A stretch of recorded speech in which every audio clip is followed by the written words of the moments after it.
One moment now.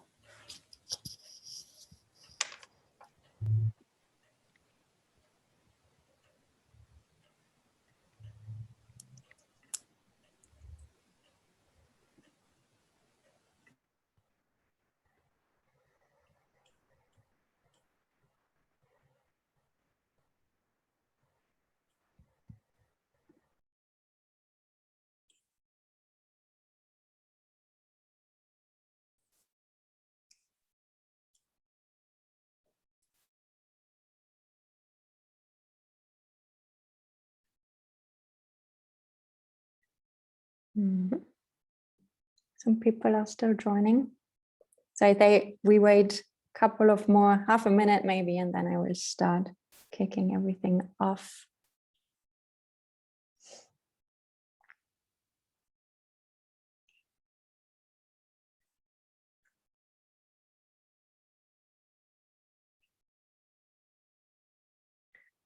Okay.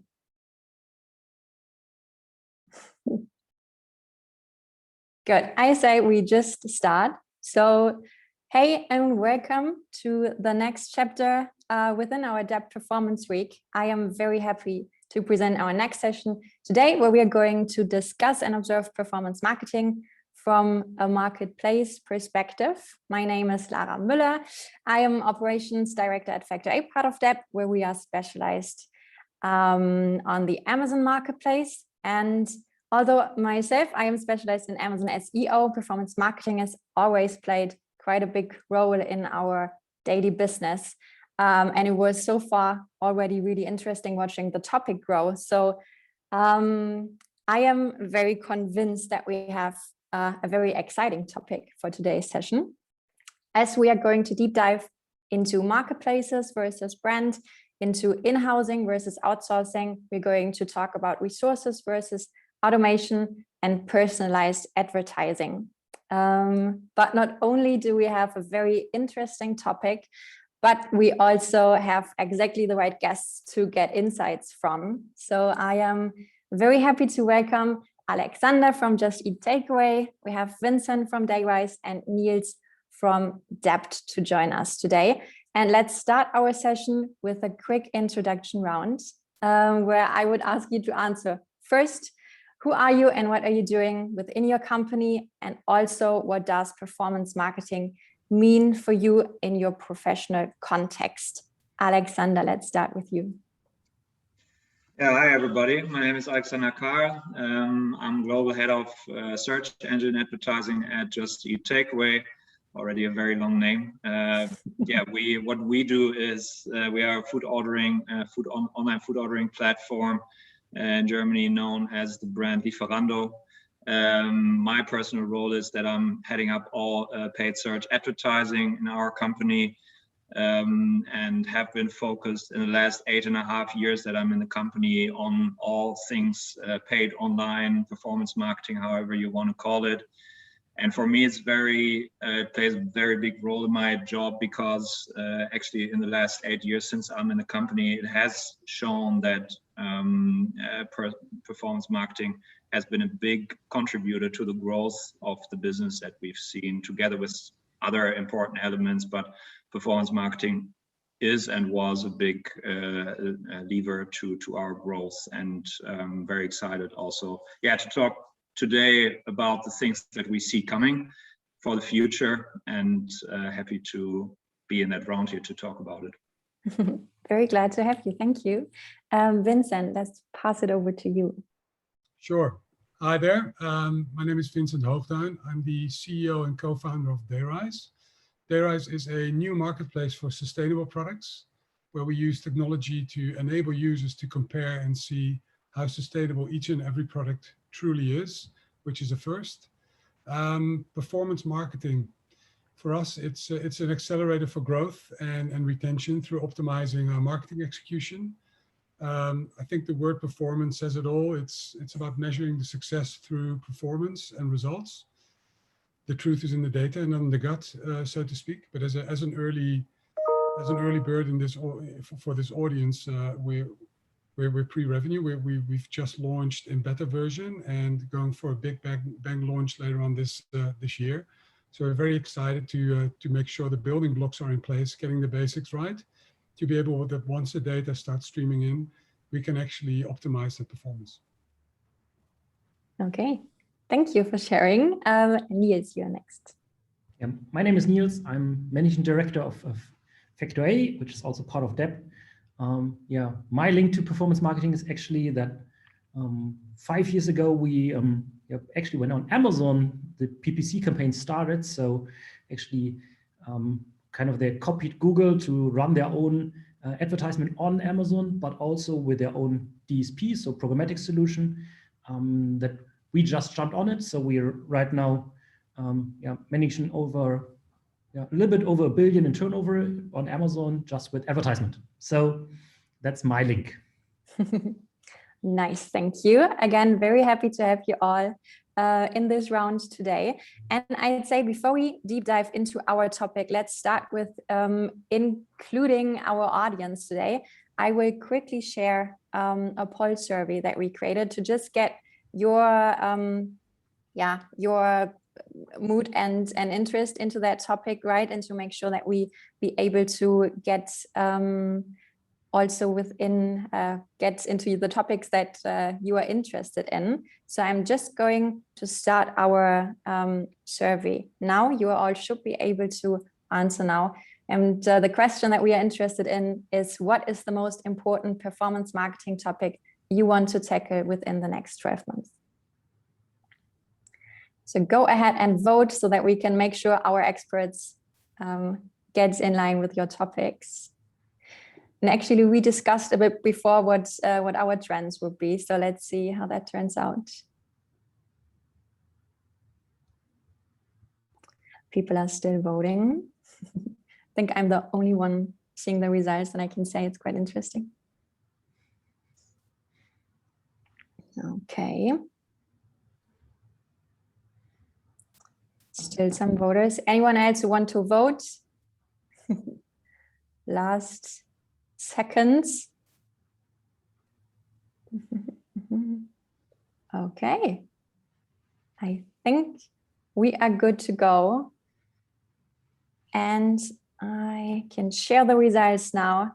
And as we can see, we have a winner with campaign automation, which I think no one of us guessed. I think mainly we were with personalization. I think, Alexandra, you said something different, which I don't remember now, but let's get to that later. But very interesting results. Let's keep those in mind. And yes, if one of you has some interesting insights to share already on the survey here, make sure to include that in your answers. But for now, let's deep dive into our first topic, which is marketplaces versus brands. And Alexandra, the first question goes directly to you.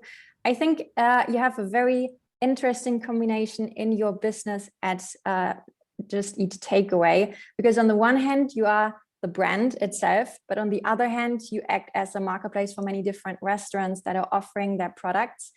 How do you approach performance marketing? And moreover, do you have an overall strategy or approach both areas separately?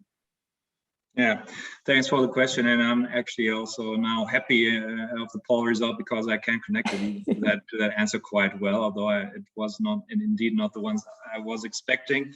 Yeah, talking about brands and our marketplace, first of all, we try to be a big and important brand because we are only a marketplace. We are just, if you would put it simply, just a collection of restaurants that you will see when you search for your address and you want to order food.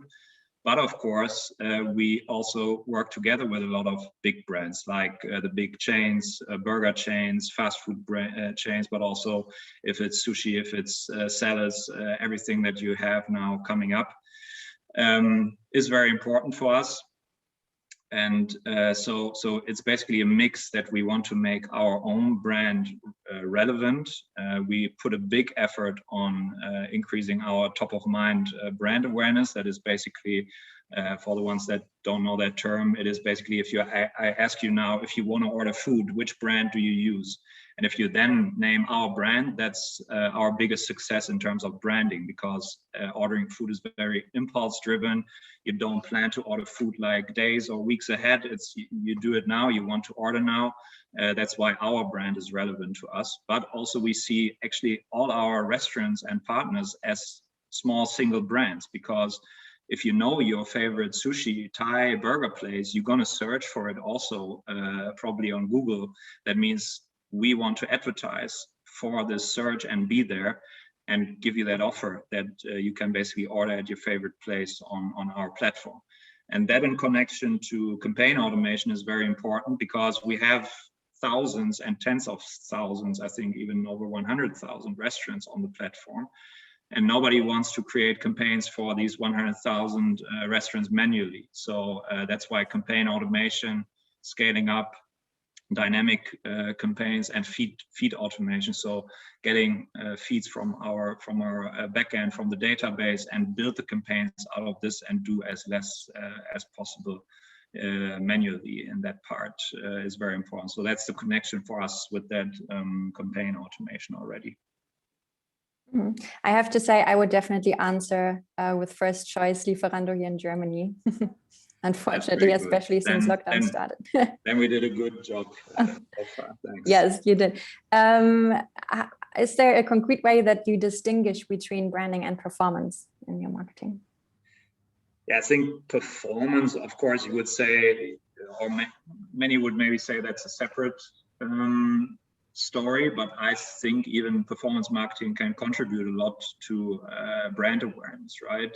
Even if you browse apps or social media, we of course do also push campaigns to bring you maybe not with a branding background as a KPI, but let's say we want you to install our app, we want you to order, but you're not that familiar yet with our brand. So even that performance marketing has quite some branding effect, but that what mass media can still do, I think TV and out of home, at least for our business, as we want to be a brand for everyone, is still relevant. Not everything can be done by performance marketing.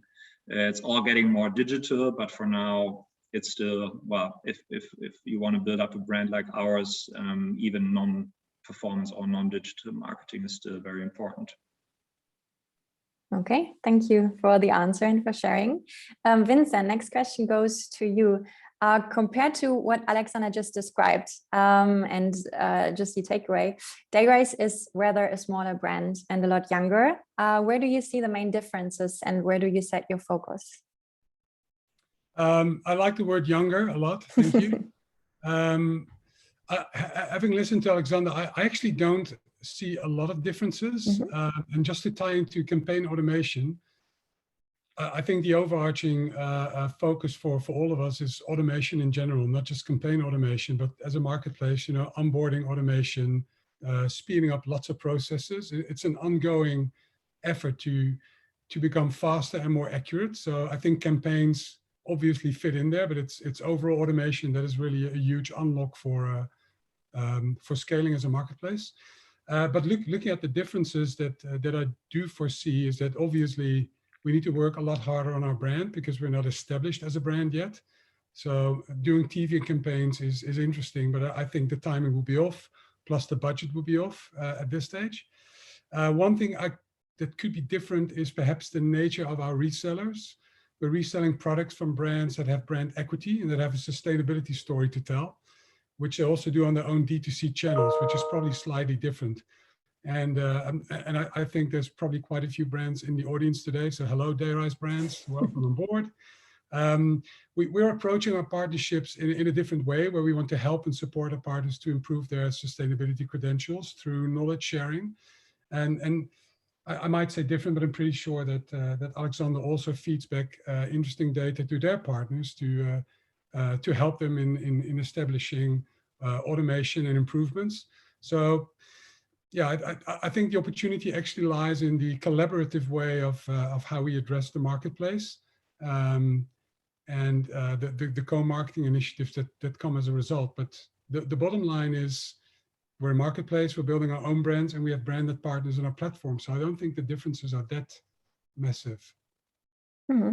And despite the opportunities that you just mentioned, do you see any clear advantages for you as a smaller brand? Our keyword's going to be cheaper. Our brand keywords, Mm-hmm. that's for sure. I think being small and agile, we can do a lot of testing and learning and still make a significant amount of errors and that's a compliment to Alexandra, that can't afford the scale of errors that we're probably making as we speak, which also means you can move fast. There's no politics involved. It's simply data to quickly learn and adapt. So that could be an advantage. Mm-hmm. I think very interesting view on that. Thank you. Niels, next one is for you. How do you see the topic from an Amazon perspective? Because you are Amazon expert in this round. What influence can performance marketing have on the success of my or any brand on Amazon? Yeah, it's interesting to see kind of the different stages of the marketplaces, because Amazon in the end says, here are the tools and you do everything on your own. So they don't really interfere in how you do the advertisement. They say, okay, this is kind of our Google AdWords. This is our DSP. And what you do with this is up to you. And this way they kind of gave everybody the option and the same setup. If you're like a really big brand who normally does TV, or if you're really small direct-to-consumer brand, you have the same possibilities on Amazon. And I think this is a really cool part. But the flip side is also, if you're used to that everything is done by the marketplace or done by your normal, like if you sell it offline to Rewe or to somebody else, then you now have to do it on your own. And I think this is actually the tricky part. So the influence in the end, and this is maybe a trend then, what we see not only on Amazon, but also other marketplaces, is that they do lots of things to acquire new customers. So Amazon's case, driving people into Prime, but they don't really care which products is selling. And I could imagine that this could also be on Lieferando, that if you buy the pizza at one place or the other place, somebody will buy it eventually at one of the places. So you have to really take care that you're the one who is actually the one suggested in the end. Mm-hmm. Alexandra, would you agree? Yeah, I think in general, it's very true. Of course, Amazon for now doesn't also offer many of these automation possibilities that you have on other platforms. You need to do it differently. And also what Vincent said, we are, of course, a big team by now, already in performance marketing. It's a 3-digit number in the future. And so it's not that, well, we're still agile, I would say, but there are also processes that just need more thought, because you're going to scale it up if it's good and if it's working. We want to scale it up not to 1 country, not to 2 countries, but to 20 countries. And that's where you need to make a good decision if that's really the right option for all countries, because to have, again, different solutions for every country is maybe more localized, more personalized. But is it more scalable? Probably not. And our approach was always to build scalable solutions that work in the first place for all regions, geos that we have, and then make some local adjustments. That's probably, yeah, also the way to go when you grow and when you become more international. Mm-hmm. Thank you for sharing. Niels, let's go back to you for a second. Despite on what you already said, do you see differences between brand and resellers? And if you do, maybe share some examples. So what we saw in the past is that Amazon was seen as a sales channel. So that you it doesn't matter if it was your product you were selling or you're just a distributor and you didn't own the brand. So you just looked on the profit margin per sale. And this is changing a little bit over the course of the last 2 years when Amazon acquired Twitch, when they integrated, starting now to integrate that in Prime TV. So you have all the capabilities of doing advertisement and getting the first party data from Amazon, which is a big pro now in the cookie-less time. So you actually can leverage the data, and it's getting more and more into a marketing channel. And this also fits to what Alexandra was saying, that you are actually now able to, through the performance marketing on Amazon, but also through the sales, so the experience with the product, build up a brand. So when you have a good experience with buying one of the products of this small niche brand, which has 5 stars, then you probably will buy another one. So you can build loyalty over a marketplace. And even though still the customer is actually owned by Amazon, but it's kind of the same. I will always go on Lieferando probably to buy my pizza, but most of the time I go to the same restaurant. So this is kind of the so the shift is from looking only on that I have to sell, make a profit by each piece, to a lifetime value. And this is the big difference between reseller and brand. Okay, thank you. Alexander, we have another question for you, because we do see, and I think that has been mentioned a bit before, that there is a lot of exciting movement in the performance advertising market right now. So for example, we have Douglas, which is opening up its marketplace as an advertising platform for other providers. Would that also be an option for you at Just Eat Takeaway? Yeah, I think it's very interesting and relevant development that we're seeing there, that marketplace as a business model, and as also as an extended business for many retailers or many marketplaces that already exists. If it's Douglas, if it's Rewe, if it's others, that you bring in third-party sellers to actually make your offer more relevant and to give them a platform for advertising as well. I think for now we are not there to be that kind of marketplace, that you really have big brands also sort of bringing all their offer and in that way, because our partners don't have these kind of products in that way that you can order. It's more a service. Like, for example, if you connect McDonald's or Burger King to our platform, which we already have since years, so we are actually a marketplace also for other brands since a long time, for the big chains, if it's Domino's, whatever.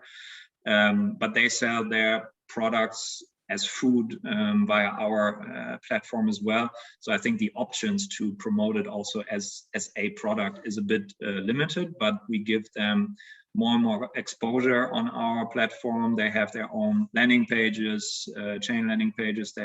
We do cooperative campaigning with them. So we also make actual use of that partnership a lot to let us also as a brand again be more relevant, because, well, I don't know if for everybody, but for many people it is relevant to also have the big burger chains like McDonald's and Burger King on our platform. That's actually a quite big pull factor for many people to enter the platform. And then you order 2-3 times at McDonald's, and the next time you you want sushi, and what Niels said, then you come back to Lieferando as a product, because you find probably all your favorite foods there. And our partners, who are the restaurants, all of them, also the smaller ones, also the pizza store around the corners, we give them the service that we assist them with our performance marketing team and actually promote them, right? And no matter what, if it's on social media, dynamic display ads, also with paid search. So we always want to drive people then to our platform where they find the complete offer. And I think, that marketplace model has already been very relevant for us in the last years. Okay, makes sense. And very interesting. Thank you. Niels, back to Amazon for a moment. What opportunities and risks do you see for big players versus smaller brands? I think it fits to what Vincent said. The smaller brands often have or younger brands, I would say, often have a little bit in e-commerce DNA and a direct-to-consumer DNA. And that helps a lot in actually starting on Amazon and growing on Amazon, while big players often are used to selling in bulk, selling a whole trailer and are to the options in the end to sell direct to the consumer, they are not used to this tiny little business which doesn't really scale at the beginning, but then in the end you have to automate. And since there's not so much automate yet on Amazon, that's often tend to be a problem. But of course, it's a pay-to-win game in lots of categories. And so if you have the scale and the margin which you need for performance marketing on Amazon, then you're actually in a better position. So in the end, the product margin, and if you're a bigger brand, you often have like a better margin, and then you're getting, then you have a quite big advantage compared to a smaller brand. Vincent, is there anything you want to add or share? If the topic is Amazon, always. I think Amazon is a volumes game, right? I think if you want to sell at scale and the volume is important for you, then obviously Amazon is a very interesting vehicle. You have to jump through quite a few hoops, especially if your volumes are not there yet. So it's a bit of a chicken and egg. So it's quite difficult. I think what Dayrize does is focusing more on relevance and relevance in terms of storytelling to a different audience, being more informative, being more aspirational. So I think Amazon, I don't see it as a brand, but more like a very convenient location where Dayrize is really busy establishing itself as a trusted brand in the area of sustainability. So it's a different value proposition, but obviously every single brand, large or small, our partners, they obviously need to find both relevance and volume. So one doesn't go without the other.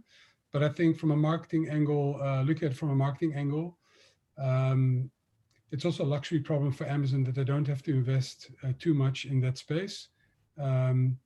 So I do suspect to be a lot of creativity outside that ecosystem for brands to tap into, and I think Dayrize is one of those alternatives, definitely.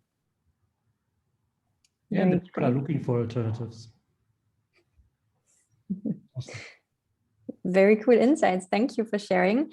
And with that question, we wrap up our first topic and directly deep dive into the next one, which is in-housing versus outsourcing. Niels, very specifically, do you see a trend towards in-housing? Yes, no, and why?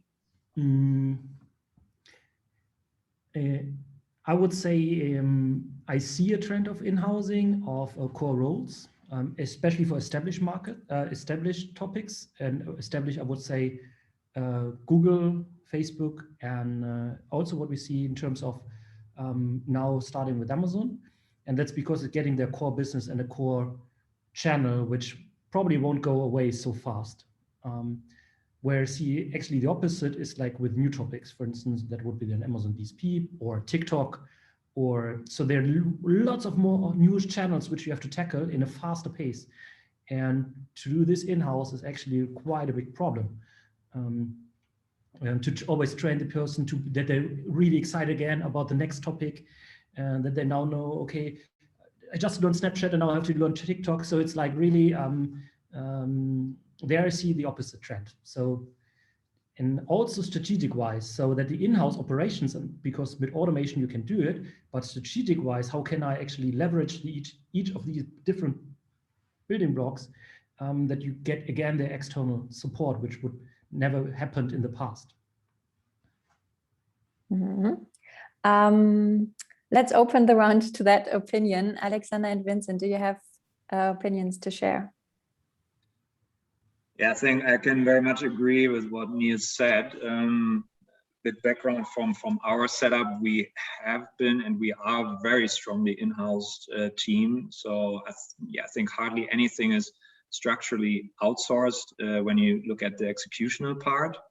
But we have very much big relations on the more strategic or let's say that next level topic, and more having big agencies as sparring partners. And also I just thought about when you talked about the other or newer platforms, and still even Facebook, I have to say, until well, some time ago, even for us as a quite big advertiser, the service and the support that you got from Facebook was for us not really sufficient, I have to say, to always manage things really well and to make use of all the options. Also tech support there, Google for us as a company was already since a year way stronger. And for these topics and then even new platforms, it's actually quite beneficial to have a agency network on your side that can probably already share first insights, experiences, betas that have been tested by other advertisers, case studies, and make it a bit more fitting to your business needs, your audience, your KPIs and everything, so that you can adapt it quite quickly and efficiently. And that goes, for example, also for these always coming up new platforms. And also from our current situation, we are in the midst of a big merger with Just Eat from the UK, and they had a pretty different model. They had a very big relations with agency networks, very decentralized as a marketing team. We were exactly the opposite, so we're learning a lot from each other and also seeing benefits in having these big partners for us as agencies. Thank you, Vincent. What about you? Yeah. Recognize all that I hear. I think there's a very clear path or roadmap when it comes to make or buy decisions. We've seen a trend of insourcing happening for a couple of years. You know, you bring your tooling licenses and your talent in-house to have more control and transparency. Brands want to own their data and do benchmarking with historical data, so you have more granularity in your data. Yeah, and you have your own licenses and all the tools, etc. But when it comes to Dayrize and looking at our campaign strategy and the execution, we have a very, very small team, right?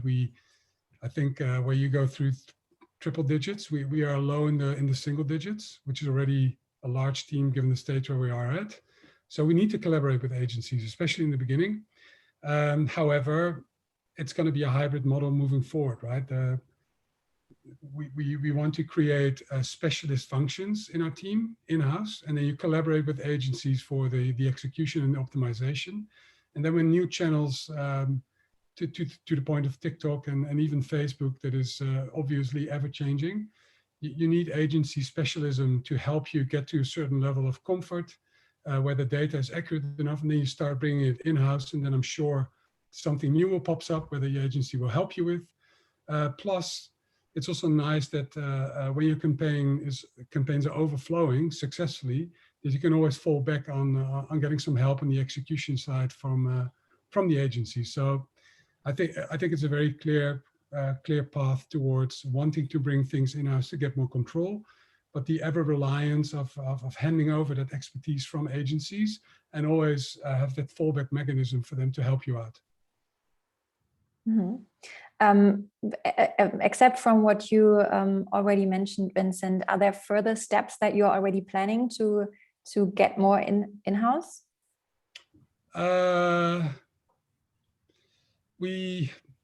It's choosing your battles. I think and we could talk about that a bit more when we look at automation. But SEO is a massive driver for our growth, and therefore we've built that competency in-house. It's part of our core competence, so to speak, but still with the support from an agency, in this case Dept.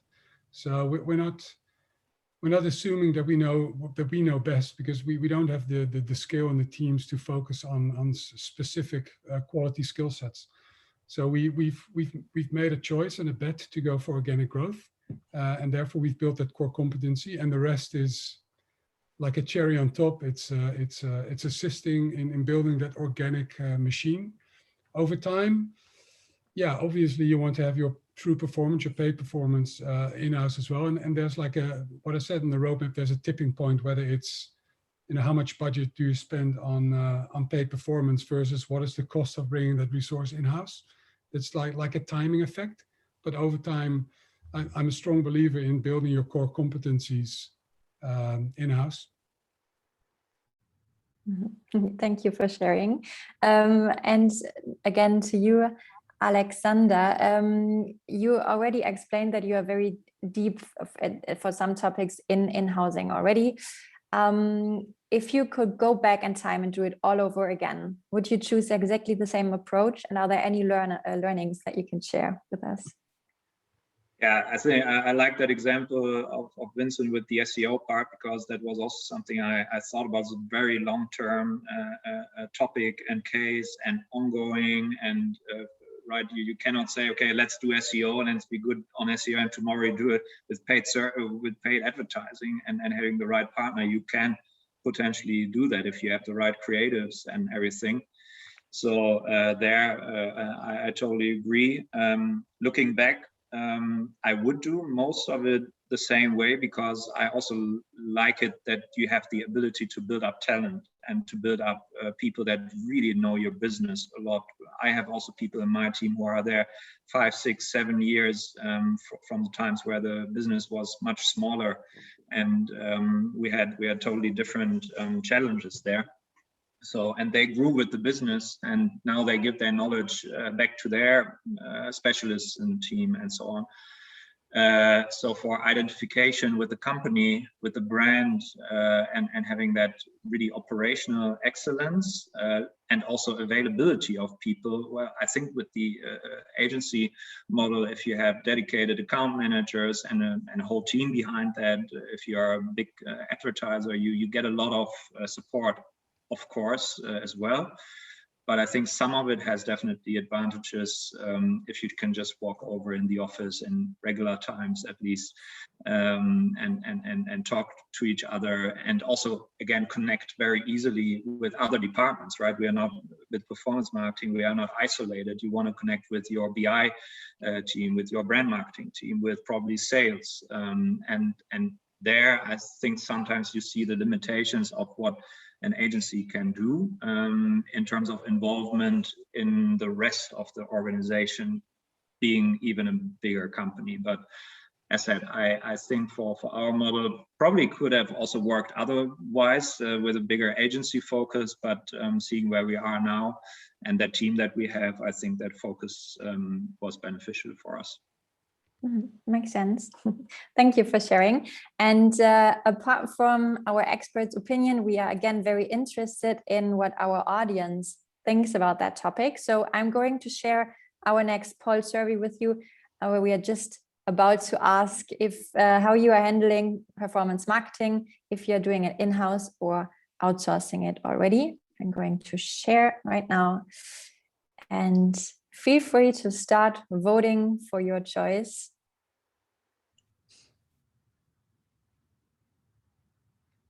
And then Niels, the next question is, after we saw the results, going back to you, because I think it's very interesting from your agency point of view, if you see all those trends, and also from our survey here, reflected in what's happening on Amazon and from your experience.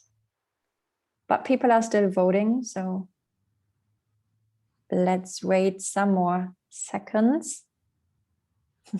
We also can see a trend in here. I'm going to stop and share. Surprisingly, we have 63% who are doing it in-house, and then 38% who are outsourcing it already. Niels, what do you think? Yeah, I think it's actually what I mentioned. Maybe one part here, and this was actually when Alexandra said, like, it's about scaling and scaling international. This is the part where we see that these things, what you do one time, for instance, updating all your SEO on Amazon globally, or running a new market like the Netherlands or Sweden, that you test that, you outsource stuff like that. So which is where you want to test and learn, or what you do one time where you have peaks in that, and the ongoing business then what you in-house. And or not only in-house, but also use tooling for that. And I think that's then going in the next topic already. Yes, but one more question on that. Do you, from your experience, have any specific learnings to share when it comes to in-housing? Like any recommendations? If a company just want to start in-housing, where should I start? Recruiting. So I think the Good biggest point. topic of in-housing is actually find the right talent and train them. And often you want to give like people from your traditional marketing team or your traditional sales team want to give the option to kind of evolve, also get in the process and learn performance marketing. And we often see that there's quite a knowledge gap. So for instance, we started an Amazon Academy just to train people on client side, because actually the know-how in the end is the biggest problem of in-housing, I would say. And then that might be now better attracting those talents often to the end of the world, because lots of brands still produce somewhere else or have their headquarters, maybe not in the center of Amsterdam. So that's actually then the other challenge. So I would say the biggest problem is actually finding the right people. Mm-hmm. Thank you for sharing. And with that, we are closing this topic. And as you already said before, we are switching to resources versus automation. And we're going back to you, Alexander. Which role does automation play in your opinion, and also what is currently going on in the market? Yeah, as we had it already with the campaign automation, that's already a big part, I think, if you want to scale. As said, nobody wants to book or optimize thousands and millions of keywords and ads. Is not possible. So automation is important there for the campaign setup. If you want to scale, then we come already to the next topic with personalization. How do you make sure that if you scale and you make it big, that it's still personalized? So that's a challenge there. But I think campaigns, then the messaging attached to that is something that you can automate very well. The bidding part, also optimizing on your targets with all the different signals. I think also nobody is able anymore to do it in a sophisticated way, rule-based or half automated. Google offers that smart bidding solution, and other platforms are also getting, going to on that focused area more and more. And also audiences, I think, with that whole changing world around how you can build audiences, how you can utilize them, how you make sure that you have enough audience signals, but then also automation, I think, plays a huge role in that you utilize those audience in a way that serves your business KPIs, and that you build up a framework for it, that you say, okay, this group is from a different demographic point of view, fitting it by certain products. So I'm going to automate the messaging. Let's say in our way, it's, for example, a recommendation of restaurants, right? And advertising for you with certain restaurants. It should be relevant. It should be probably in the city or town you're living in. It should be fitting probably to your last orders yet you generated. If you're always ordering sushi, why would we then show you a burger advertisement? So that is already using audience signals and personalization together in some way. That's also why it's also changing what kind of skills you need. And then we come back to that in-house or outsourcing topic. What kind of people do you need? And I think that automation part is also very important for that you have automation specialists, probably business analysts, if you want to scale up, who are fit in Python, SQL, and these kind of things, if you want to go big there. And for example, us, we started to build 1 year ago, therefore performance marketing tech department in the performance marketing team to be fully actionable ourselves in that way. Mm-hmm. Vincent, I saw you nodding a few times. What is that, or how do you see the topic from your Dayrize perspective? Yeah, it's very much related to the insourcing topic that Alexandra touched upon. I think automation is driven by two factors. One is accuracy. If you can do something more precise, more accurate, then it's worth automating. And the second one is scalability. If you're doing a job manually and you throw just a lot more resources at it and the quality is still high level, then it's okay to put your priorities elsewhere. If you see that you're getting a bottleneck in your scalability or the quality is deteriorating, that's the moment you want to start automating. However, you need to predict when that moment is coming. You can't wait for the moment to be there, because then you're too late. So I think you need to have a solid crystal ball that kind of works for the next 6 to 12 months to predict or to estimate when automation is becoming an advantage, because I think a lot of companies focus on automation purely from a resource point of view, and I think that's fine, but if you can still do it with resources and you have other priorities, then why automate? So it's, I mean, at our point, we're not automating anything because we've just started, but it should be on the roadmap. However, as I said before, as SEO is such a huge spearhead for us, we are actually currently looking together with your team at using AI-generated content and landing pages. Very early days project, but super exciting, very innovative, very MVP based. But I think, again, it's about choosing your battles. We can already tell that if we want to do all of this manually in generating thousands of relevant landing pages, that's going to kill the quality, and it's just putting too much pressure on the amount of resource you need to throw at it. So we've already started automating that process, even though we're very early in our journey. Okay, makes sense. Niels, what about you from your Amazon perspective again?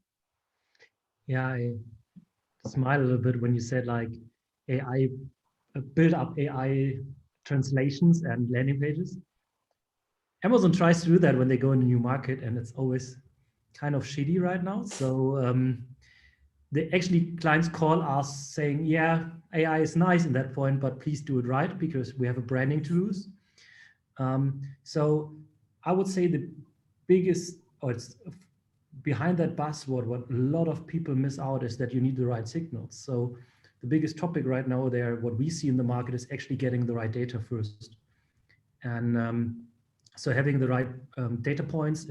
So actually what's happening behind the API on Amazon, and sometimes there is not even an API, what you can build on top your machine learning algorithm is kind of a really tricky one if you don't have all signals.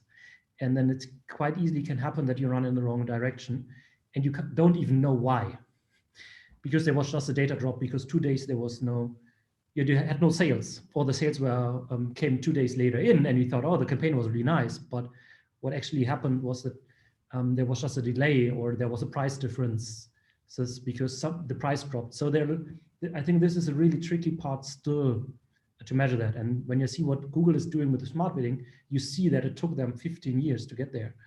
And this won't happen overnight on the Amazon itself, I would say. So you still need the people. And I think that's the tricky part from switching from a rule-based system where you can, in the end, understand why did that happen. And you have an expert looking on it and understand, okay, that's the fuck up, to an AI-based system where you can only say, okay, this was wrong, so let's train it again. It's still a problem there. But otherwise, I fully rely with Alexander. We have like nearly 10% of our agency are actually business analysts building their own BI system. We have the guys doing the machine learning part. So it's like the automation part also for the pressure on agencies, but also in-house is kind of the same. Mm-hmm. Thank you for your opinion on that. We didn't mention that before, I think, but to our audience, feel free to use the chat function if you have any additional questions or thoughts to a certain topic. We make sure to have a look at that also and answer where we see additional need for that. Yeah, we came to our fourth topic and the last one for today, which is, as mentioned before, personalized advertising. Alexander, you already mentioned that you use personalized advertising and talked a bit about how you're doing it. But regarding this, where do you maybe see exciting topics for the future? Yeah, again, I think it's a connection of the topics that we touched upon, and it's a nice combination of automation, of doing that together, also in the connecting with audiences. Actually, I think when you see what happened in the past with classic remarketing, that was how personalization also was started to be done in that matter. Now we need to move to a different direction with that whole GDPR and consent strategies. So I think to put an effort and to put a focus on that you are actually capturing as much as possible in the first place is very important, that you have a very solid data pool for it, and that only works with a strong consent strategy, right? Where you change from previous setup to a very GDPR compliant setup, you can lose a lot of signals in the first place. And I think that's what many look at now. So with iOS 14 now, that new topic, which will have a big impact on advertisers. So what are you basing on your personalization? And I think audience signals are still the strongest ground for that. As said, we do it as an example much on that localization element. So you get newsletters with new favorite restaurants in your area. We push to you when you are in, probably in other apps, we push dynamic ads with good or well-rated restaurants in your area. When you search on Google, we try to bring in, even if you don't look for your location, we try to bring in order food in your city. And also that element, what is showing your product preferences if you are already an existing customer. So then I think it's also divided between new customer acquisition and retention, because if you have enough signals, right, then you can build up that very easily. But for personalization for new customers, you need to ask yourself what is most relevant as personalization element for these prospects. So there we still, of course, try to be as individual as well. I think that's the first thought I would have on that and the whole personalization topic. Okay, I saw that Niels nodding is totally agreeing with what you said, but let's go back to Vincent for another question. And I'm going to use the younger brand name then again. So as a younger brand, despite what Alexander already said, do you see or do you use alternative options when it comes to personalized advertising? Yeah, personalization is obviously not on the radar yet from an execution point of view, but collecting data adequately and starting to understand preferences and also prioritize those preferences so we can segment audiences and be more targeted over time. That's already key today, right? This is the beginning of collecting the data, mapping it correctly, so you can actually start utilizing it when it comes at a certain level of scale. It's going to be interesting to see what the preferences are. I mean, for Alexander, it's obviously geo data is quite important. I would say nobody wants to wait 3 hours for a pizza, so that's quite straightforward. For us, it's a journey to really understand what our consumers are looking for. I don't think that we're not specifically focusing on finding an audience that is actively looking for sustainable products or for sustainability. So our target group is not clearly defined. We're focusing on an audience that is quite generic, not specifically looking for sustainable products. We look for anyone with an intent to buy a product online and then show why Dayrize is a great alternative to buy from. We want to bring sustainable shopping mainstream and make it the new norm. And of course, we very much welcome the niche audience that is indeed already searching for sustainable products, as Dayrize should become their Valhalla. But obviously, no need to preach to the already converted, I guess. So look at it from an audience targeting point of view and personalization. We're fishing in a very large pond, like many others. And anyone with a clear intent is in our radar. We just need to start collecting data and setting the right preferences to target those people more adequately. But I think the key point from a Dayrize perspective is that if the intent is there, we have a story to tell about why we have something different to offer. Instead of we're not looking for people who are looking for something different. We're really focusing on a mainstream audience that we want to target adequately. That's very interesting, because I would have thought that the sustainable part would have already driven you in a direction, but it's super interesting to hear your point of view on that. Niels, now your turn. What do you think? Yeah, in terms of data, I think there's no company in the world who has a better data setup in e-commerce. And there's the reason why they bought a supermarket chain to get the offline picture as well, why they now started, why they offer a credit card, why they know what you're streaming, they know what you're listening to. They actually started an insurance company because you can do a lot of stuff based on that, all the data. So all the new business models coming out of that, it's actually driven by that. In terms of personalization, I think they have to solve that in two ways. One is in search, because when we're now going more in a voice commerce world, you don't want to see 10 products. You want to see the product which is fitting to you. And if you look on the badge, it's like the Amazon choice is a little bit personalized. All the rest, it's not that really well personalized like on Google. And with the advertisement, in the end, like everybody can do the ads. It's kind of tricky now for them because they offer the placement to the best bidder and people are clicking on it. And this is not, so they have to get in a better way to personalize that as well. But all the retargeting, everything around that is already. I think that this links then to the other big topic for lots of people here is the part with social commerce. And I think that's the biggest threat. Like when a TikTok, you open it and after 3 reels, you already get personalized videos. So they're learning so fast what you want to see and so to hook you. And I think this is kind of a big thing where they now have to tap into to kind of keep the people watching, people shopping and get the interesting products out of the millions or billions of products out there. So it's a tricky part for the big company again between profit you do with advertisement versus personalization in the end, and to get this over line if you have a bidding system. All right. Thank you for wrapping that topic up for us. And as we are already, unfortunately, coming to an end, I would like to wrap up our session here today with a final round and question for everyone. So starting with you, Vincent, what is your must in performance marketing if you have to choose one thing? And what is currently the most exciting trend for your business? The must for us is collaboration with our partners, collaborative marketing. And this also relates to the whole GDPR regulatory changes that puts more emphasis on doing things together and make sure you own the data.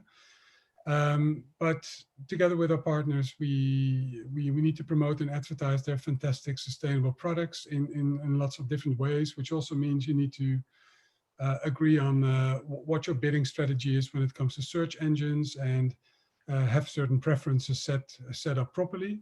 So I think the collaborative nature of how we operate and work with our partners, which is what we do today, but also moving forward from a marketing point of view, I think is crucial to give us the moat and the significance to exist in the market. Other than that, very boring, but it's all about getting the basics right. And I think that goes for all of us, no matter if you have single-digit or triple-digit teams, continuously focusing on getting those basics right. And because the basics also change, I think that's extremely important and very often overlooked. So that's my closing argument, which sounds boring, but it's extremely important. As it is so important, it's not boring at all. Thank you for sharing. Alexander, what about you? Yeah, must is still also a very common and inflationary word is testing, as we have such a big team and everybody has ideas, which is great. In the end, you need to make decisions on data, and that is to have a good testing framework that is also comparable across platforms, across different teams and options. I think that's very crucial. And most exciting trend, well, it's something, well, I think that we need to look into is actually incrementality testing. For years and years, there's been a discussion, what kind of an attribution model, is attribution model even relevant as a business decision and so on. But for me personally, incrementality testing with a control group that you, for example, exclude from advertising can give you a very strong basis for making decision how much you should allocate as a budget to a certain channel or activity. And that's an approach I'm seeing more and more, and that I think is very interesting and relevant to make business decisions. Thank you. and to Niels. We got, I don't know if you have seen that, but we got one question in the chat regarding if you can recommend any automation tools. Maybe you can wrap our session up with that. Okay. Regarding tools, yeah, there are plenty out there. Depends on which area you want to go, but there for Amazon there are obviously several tools as seller vendor optimization tools. The same with Google, but my trend there is that there are less tools used, more the data part, more getting more insights. So I would actually look out for where can I get more data and automate that and feed that in my system. And that would be also my must-have is getting the right data points and then looking into incrementality, which is one of the biggest topics also on other marketplaces and channels. Yeah. Oh, okay. Sorry, did you want to add some more? No, I think, well, thank you very much. I really enjoyed the session. So. Yeah, me too. I just need to switch to our next slide because that was it for today. This was our panel discussion in terms of marketplaces in performance marketing. Yeah, I hope all of you in our audience enjoyed it as much as we did and that it got you a lot of helpful and very interesting insights. A very big thank you, of course, to our guests, Vincent, Alexander, and Niels. It was great talking to you about that. And for everyone in the audience, our Performance Week is not over yet. We are having another session tomorrow, so make sure to tune in again. It's going to be all about FMCG and performance with Nivea and Upfield. So thank you all for joining. I wish you a great day. Bye-bye. Bye, everyone. Bye, thanks for hosting. Bye, thanks.